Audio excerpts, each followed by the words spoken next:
Yo, what's up, guys? Brandon Thompson here.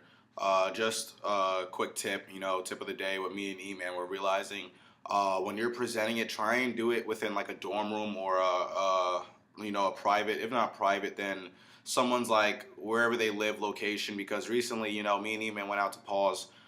Pretty much an open like dining area or whatever. Try to throw down.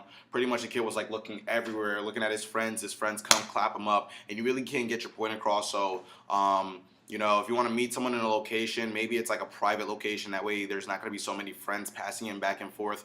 Also, there's like pool tables and stuff. So if you want to play pool, their eyes are going to be all over the place. So what we've realized is that pretty much presenting in the dorms, my man, Ian right here. What's good, guys? Like you were saying, like you can meet people in public areas, but make sure you focus on them when they're behind closed doors. They're more in tune because there's not as much distractions. Yeah, and that was pretty much that.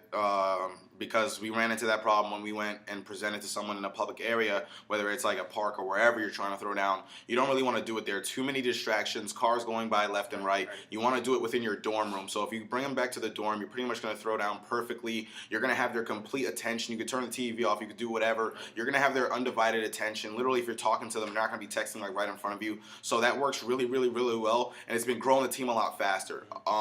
On top of that, with invites, really dumb it down. Keep it as basic as possible. Like everyone thinks we have to like invite someone saying, "Yo, I found a way out. We're gonna be millionaires." No, don't verbally vomit on people.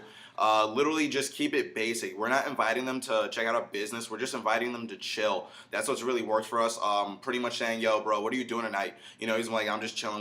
What about you?" "All right, cool. Me and Eamon are gonna come through to your apartment. Me and my boy are gonna come through. Is that cool?" Right. "Yeah, that's fine." And nobody, if they're your friend, they're not gonna say, "Oh no, you can't come over." Just either invite them to your apartment or say, "Yeah, a couple of our friends are just hanging out today," or just come through theirs and say, be kind of assertive about it, like, "Oh, hey, we're coming through. Is that cool?"